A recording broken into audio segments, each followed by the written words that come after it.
Everyone ignored the plain governess, until the Duke's son refused to eat without her. The dining room of Harrowmere Hall fell silent the precise moment Lord Edmund Caverley, aged 7, crossed his arms, pressed his lips into a line his nurse described as an Act of Parliament, and announced to the assembled footman, the horrified housekeeper, and his stone-faced father that he would not, under any circumstances, take so much as a spoonful of soup until Miss Wren sat beside him. Miss Philippa Wren stood in the doorway in her plain grey dress, her dark hair scraped back with the ruthless practicality of a woman who had long ago decided that ornament was a luxury she could not afford. She was 23 years old, possessed of no fortune, no family connections worth speaking of, and a pair of eyes the particular amber colour of autumn light through old glass, though no one in polite society had thought to notice. The Duke of Caverley noticed. He noticed because his son was currently weeping into a bread roll on his behalf, and the woman responsible for this catastrophic disruption to his household was looking not at Edmund, not at him, but at the soup, as though she were quietly calculating whether cold consomme was worth an aristocratic standoff. Then she looked up, met his gaze, did not look away. Adrian Caverley, the 5th Duke of Caverley, had commanded cavalry officers, silenced Parliament, and buried a wife. He had not, in 34 years, been regarded by a governess as though she were deciding whether he merited her attention. He found, to his considerable irritation, that he very much wished to know her verdict. Harrowmere Hall sat on the edge of the Yorkshire moors like a rebuke, all grey stone and severity, its windows staring out at the landscape with the particular blankness of a house that had forgotten how to be warm. It had been built for grandeur and maintained for duty, and it wore both like armour. The 5th Duke of Caverley wore them the same way. Adrian was not a cruel man. His tenants would have told you so if asked carefully. He paid fair wages, kept his word, and had not, as far as anyone knew, ruined a single person for sport. What he was distant, a man who had learned early that attachment was a debt that came due without warning, and had arranged his life accordingly. His wife Cecily had died 3 years past, leaving him Edmund, one portrait he could not look at, and the unshakable conviction that emotion was an indulgence for people who could afford the consequences. Miss Philippa Wren had arrived at Harrowmere 4 months ago with one trunk, excellent references from a family in Hertfordshire, and the unsettling habit of answering questions as though she had considered them rather than simply deflecting them. The housekeeper, Mrs. Aldgate, had described her in her letter to the agency as serviceable. Edmund had declared within 48 hours that she was his best friend. The Duke had not, until tonight, paid her much attention. That, Philippa Wren would reflect later, was precisely when things became dangerous, not when he looked, but when he looked and then could not seem to stop. The standoff lasted 11 minutes. Philippa counted them by the long case clock in the hall. Its measured ticking the only sound in a room that had otherwise achieved the loaded silence of a duelling ground. Edmund had not moved. His bread roll sat before him, untouched. His chin was set at the angle Philippa had come to recognize as absolute conviction. The same angle he'd worn when he declared that his mathematics tutor was fundamentally mistaken about fractions and had been, upon investigation, correct. The Duke stood at the head of the table. He was taller than she'd registered from a distance, broad-shouldered in a way that his well-cut coat could not quite contain, with dark hair shot through at the temples with grey that he was probably 10 years too young for. His face was the kind that had once been handsome and was now something more interesting, weathered into angles, the mouth set firm, lines at the corners of his eyes that might have been laughter once, in some other version of his life. He was looking at his son with an expression she could not quite read. Not anger, not quite. "Edmund," the Duke said, "you will eat your supper." "I will eat it," Edmund replied with the precision of a barrister, "when Miss Wren sits down. Miss Wren is the governess. Miss Wren is my friend." Edmund turned to Philippa with 7-year-old certainty. "Tell him, Miss Wren, you're my friend." Every eye in the room swung to her.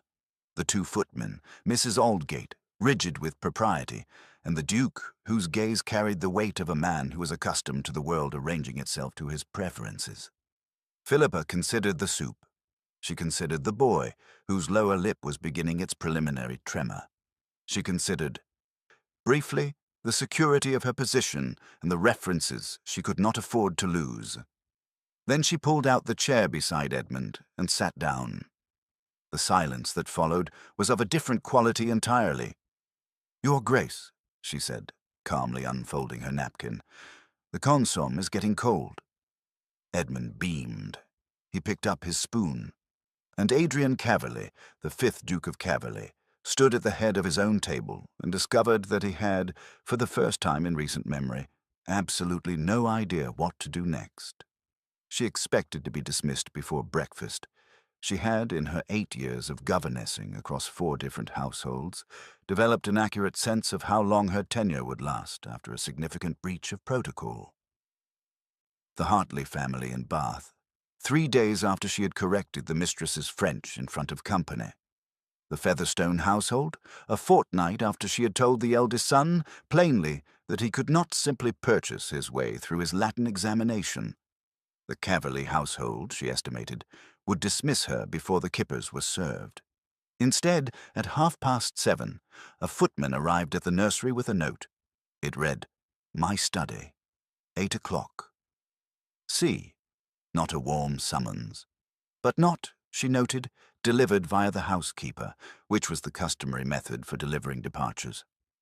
She changed into her second-best dress, the dark blue wool, which was at least not grey, and made her way down 2 flights of stairs and along the east corridor to the study door. She knocked. Was admitted. The room smelled of wood smoke and old paper and something faintly resinous she couldn't identify. The Duke was standing at the window, hands clasped behind his back, looking out at the moors. He did not turn when she entered. "You sat at my dinner table," he said. "I did, Your Grace. Without invitation. Without invitation." Now he turned. His expression was, if anything, more difficult to read in the morning light. "And if I told you that was an unacceptable breach of household order?" Philippa met his gaze with the steadiness she'd been perfecting since she was 15 years old, and first understanding that the world would give her very little unless she learned to hold her ground in it. "I would say, Your Grace, that your son ate his supper, and that he ate it without weeping, which I understand is an improvement on the preceding 3 weeks. The Duke was quiet for a moment. Then something moved across his face. Not quite a smile, not quite its opposite. "You are rather direct," he said. "I find indirectness expensive, Your Grace. I cannot afford it." Another silence. Longer. "You will remain in your position, Miss Wren, but you will confine your meals to the nursery." He paused. "Unless Edmund requires otherwise." It was, she thought, the nearest thing to a concession she was likely to extract from him. She curtsied and left. In the corridor, she permitted herself, briefly, to exhale. Behind the study door, the Duke stood at his window for a long time, looking at nothing in particular.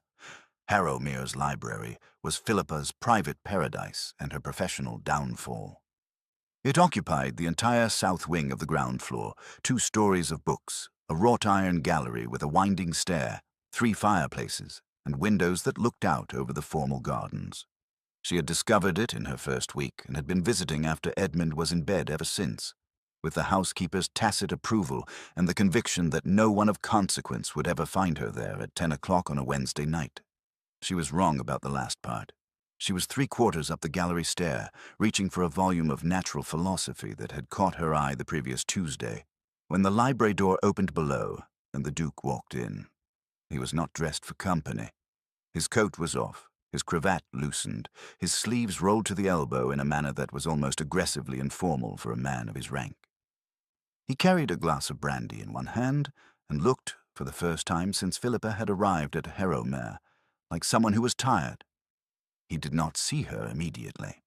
He crossed to the far fireplace, set down his glass, and stood with one arm braced against the mantel, staring into the fire with the concentrated attention of a man trying to think his way through something that refused to resolve.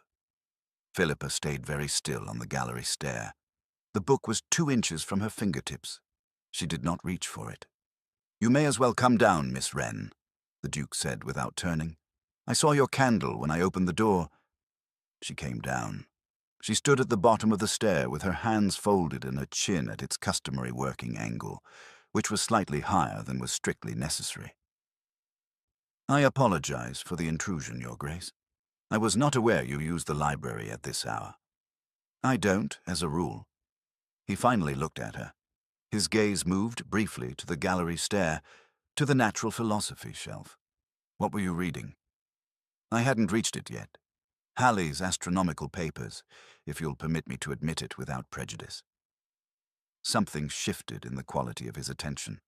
A sharpening, a recalibration, as though she had moved on a map he thought he'd already drawn. "A governess who reads Halley.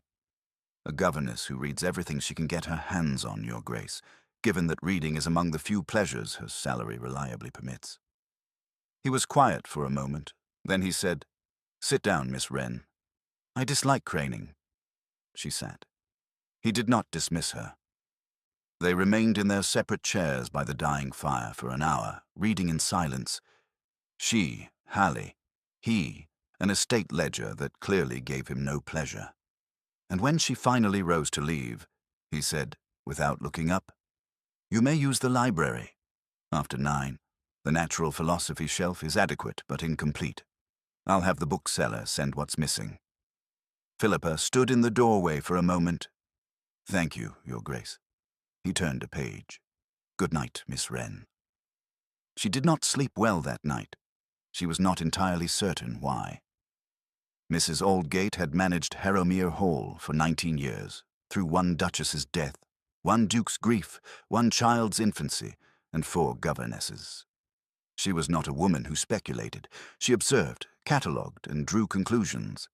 Carefully, privately, and with the accuracy of someone whose livelihood depended on reading a household correctly. What she observed in the 6th week of Miss Wren's tenure was this. The Duke had begun taking his morning ride an hour later than usual. This corresponded precisely with the hour that Miss Wren brought Edmund to the south garden for what she called natural observation, a genteel phrase for crouching in the shrubbery, cataloguing beetles, which was apparently Edmund's current passion. The Duke passed through the south garden on his way to the stables. He had done so 4 times this week. He had stopped on 3 of those occasions to speak to Edmund, and on each of those occasions he had ended by speaking to Miss Wren about the beetles, about Edmund's progress, about a point of natural philosophy she had raised that had apparently lodged itself somewhere behind his eyes and refused to leave quietly. This morning, Mrs. Aldgate had observed the Duke crouch down beside his son to examine something in a glass jar, and had heard Miss Wren say, "The larval casing is more remarkable than the adult form, in my opinion. Most things are," and had watched the Duke look up at her with an expression Mrs. Aldgate had last seen on his face when he was 26 years old and newly in love. Mrs. Aldgate said nothing to anyone, but she quietly instructed the kitchen to begin sending a 2nd cup with the governess's morning tea tray. She was not, as she had said, a woman who speculated. She simply prepared.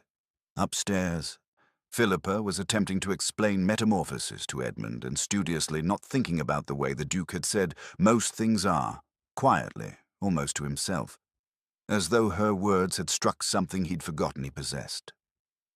Edmund tugged her sleeve. "Miss Wren, do you think Papa liked the beetle?" "I think," Philippa said carefully, "that your father found it interesting." Edmund nodded, satisfied.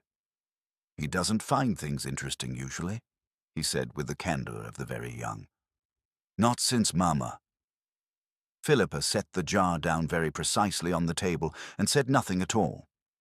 Lady Dorothea Prentice arrived on a Thursday in October with 3 trunks, a pug named Fortitude, and the declared intention of staying a fortnight. She was 31, a widow, connected to half the families of consequence in the north of England, and possessed of the kind of beauty that had been carefully maintained across a decade the way one maintains a listed building, with relentless attention and significant expenditure.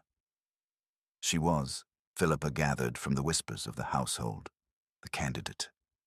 His Grace's mother has been urging a second marriage for 2 years, confided Nell, the upper housemaid, while Philippa was supervising Edmund's lesson. Lady Prentice has the fortune, the rank, the connections, and she's kind enough, I suppose, only— Nell, Philippa said, without looking up from Edmund's copybook, I don't think that's our concern. No, miss. A pause. Only she looked at you at dinner last night. Twice. Philippa had been present at dinner last night because Edmund had announced, with now familiar certainty, that he would not sit through a formal dinner without Miss Wren, and the Duke had allowed it in a tone that suggested he was aware of the precedent he was setting, and had decided, for reasons he did not share, to set it anyway. Lady Prentice had looked at Philippa the way one looks at a piece of furniture that has been placed in an unexpectedly prominent position. Philippa had eaten her fish course with serene attention and declined to be furniture. Later in the corridor, Lady Prentice had stopped her. Miss Wren. Her voice was pleasant, modulated, the vocal equivalent of a well-kept lawn. What a devoted governess you are. Edmund speaks of nothing else. He is an exceptional child, my lady. It is easy to be devoted to exceptional children. Lady Prentice's eyes moved over Philippa's blue wool dress with the swift efficiency of a woman who had learned, long ago, exactly what to look for. How fortunate for him, she said, and for the household. She walked away. Fortitude waddled after her, wheezing. Philippa stood in the corridor and reminded herself with some firmness of exactly what she was, a governess with one trunk and no connections, whose position depended entirely on the goodwill of the man currently being measured for matrimony at the other end of the hall. It was an excellent reminder. It did not, unfortunately, stop working.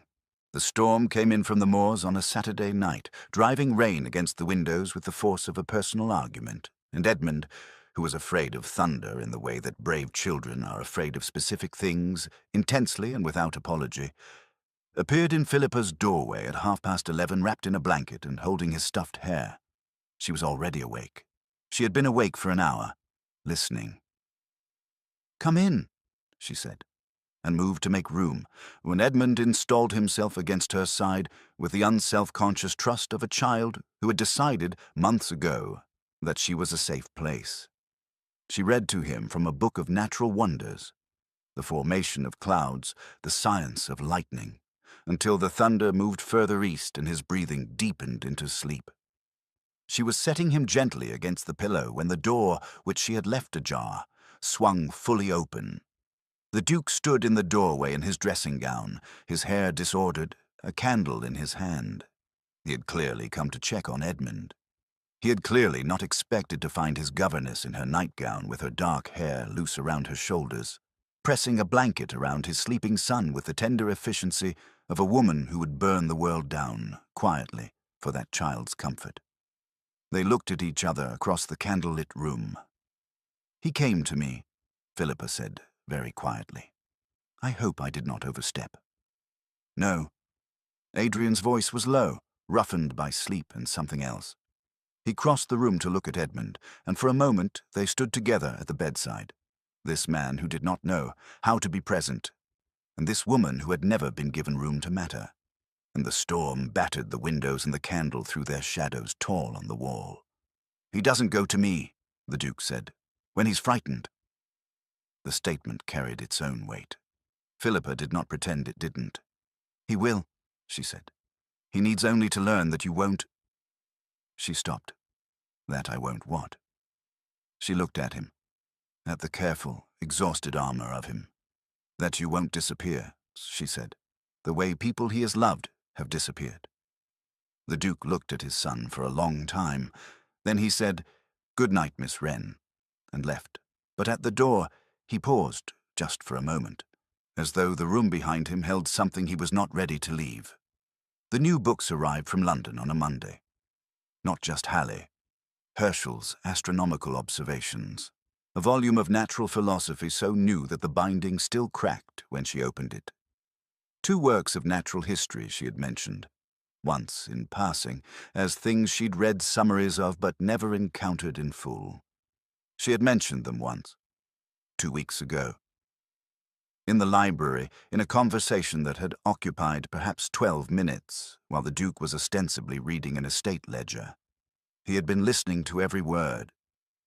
Philippa stood in the library with Herschel in her hands and understood, with the particular clarity of a woman who had been overlooked for most of her life, that she was being seen, not appraised, not measured for her usefulness or her appropriateness or the smoothness with which she might slot into the existing order of things, simply seen as herself, as someone whose wants were worth noting.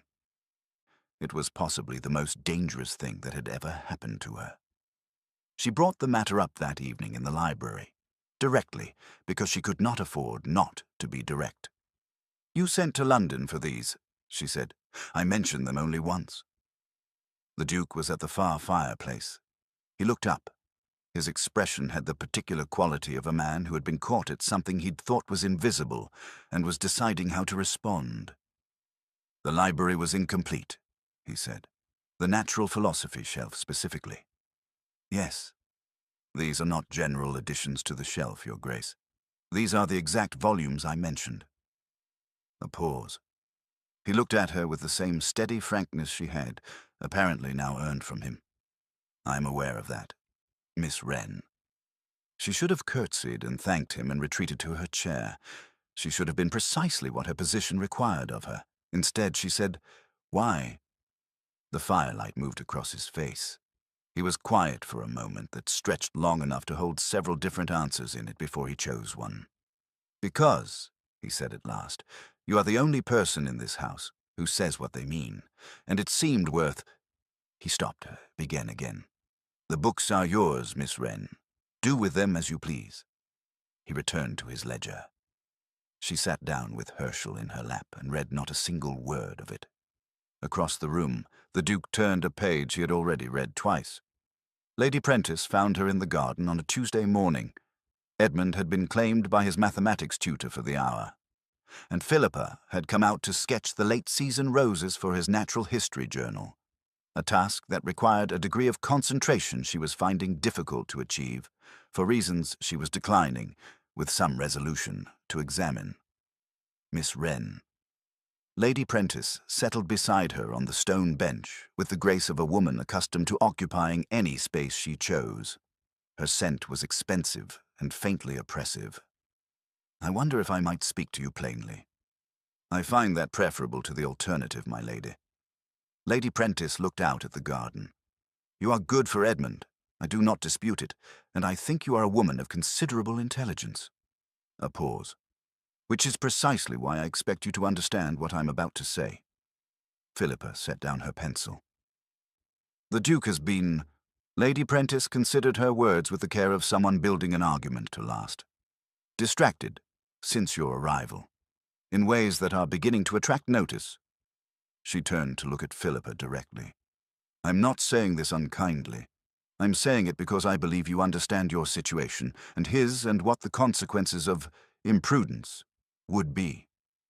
For you." The word sat between them like a verdict. Philippa looked at the roses she had been sketching.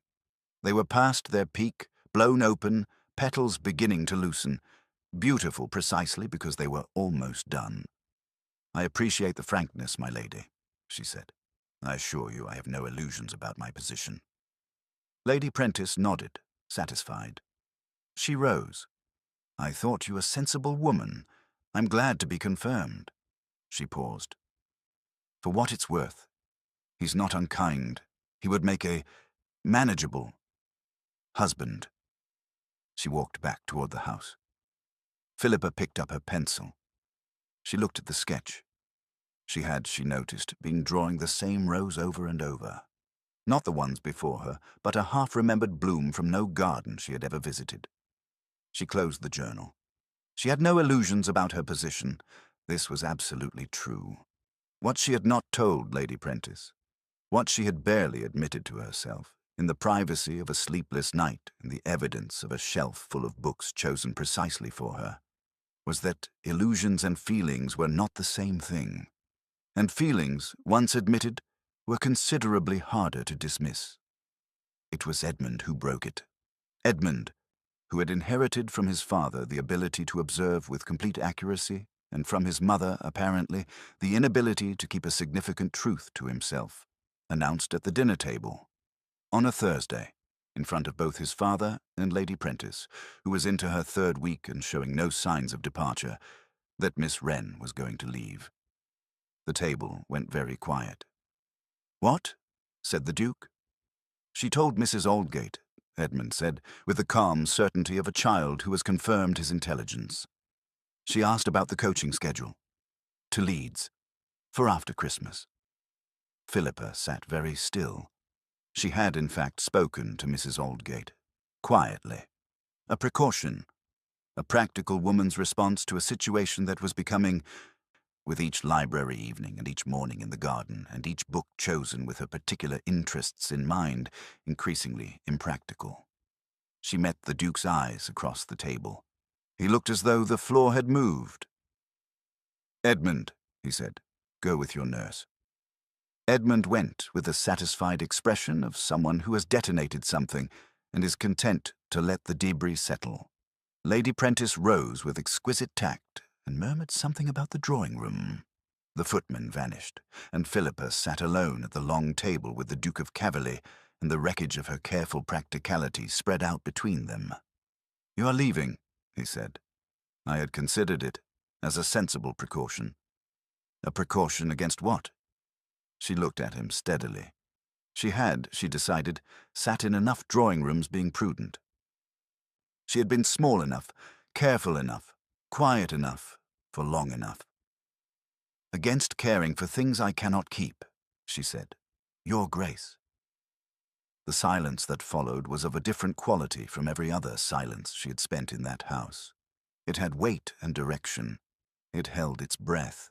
Adrian Caverley rose from his chair. He crossed to her end of the table with the measured deliberateness of a man who has made a decision and is committing to it fully, and stood before her, not close enough to alarm, close enough to matter, and said, "Then don't go. Your Grace, Adrian." His voice was low, stripped of its usual careful distance. "My name is Adrian, and I am asking you not to go." Philippa looked up at him. This armoured, exhausted, unexpectedly tender man who had sent to London for her books and crouch in the garden for his son's beetles, and stood in her doorway during a storm as though the room held something worth returning to. "That is not a simple request," she said.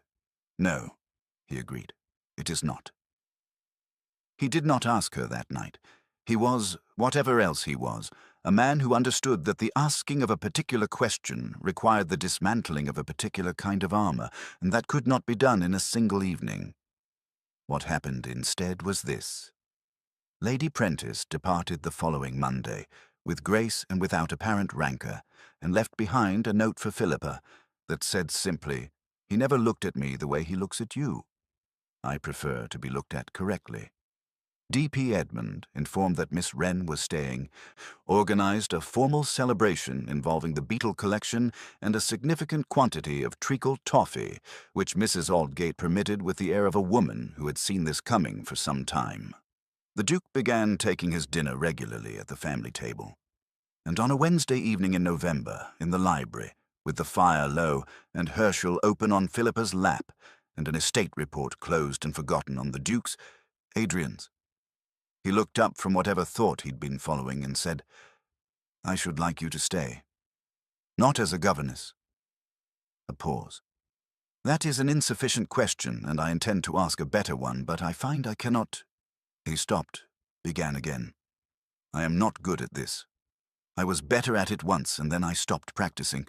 But I find that I—" "Adrian," Philippa said. He stopped. "I know," she said. He looked at her with the expression of a man who has been carrying something very heavy for a very long time and has just been offered permission to set it down. "Will you?" he asked. She closed Herschel. She considered, for the last time, all the reasons she should not. The world's opinion, the distance between their stations, the improbability of a plain governess with one trunk and no connections being looked at as though she were worth any of it. Then she considered the books, the Beatles, the storm, the doorway, the way he said her name. "Yes," said Philippa Wren, "I will." Edmund, who had absolutely been listening from the corridor, let out a cheer that echoed through the entire east wing. Adrian dropped his head into his hands. Philippa laughed, genuinely, unself-consciously. For the first time in recent memory, and the sound of it moved through the library like light through old glass. It was, all things considered, an excellent beginning. The new books arrived from London on a Tuesday. This had become, in the 14 months since Philippa Wren had become Philippa Caverley, Duchess of Caverley, something of a household ritual. Adrian ordered them. She unwrapped them. Edmund catalogued them with the authority of a child who considered himself joint curator. Tommy, the library cat, so named by Edmund, over the protests of everyone who thought a ducal house deserved more dignified nomenclature, inspected each one and rendered his verdict by either sitting on it or ignoring it. Herschel's second volume received his approval. This was noted in Edmund's journal. The household had adjusted. Society had required somewhat longer. The Duchess of Caverley was not what society had expected. She asked questions that made people uncomfortable. She remembered what they'd said 6 months ago and held them to it. She had opinions about natural philosophy that she would share at dinner parties if sufficiently provoked. And she had, on one notable occasion, corrected a member of Parliament on a matter of agricultural reform and been right about it, which was considered by some a greater offence than being wrong would have been.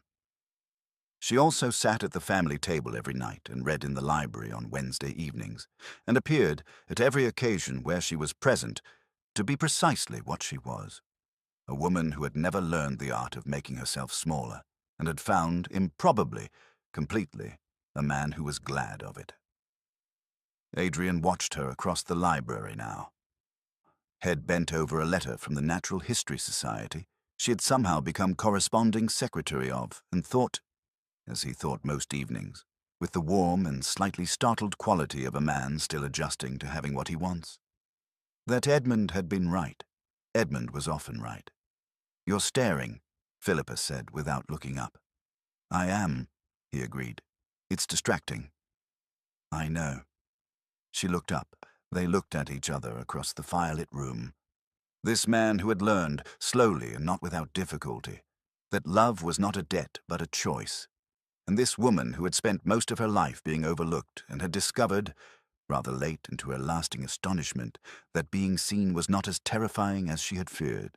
It was, in fact, everything.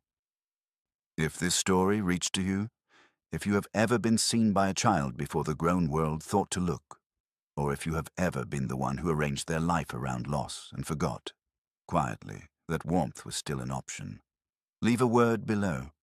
We read every one. Subscribe for a new story every week. Harrowmere's library fire is already burning for the next one.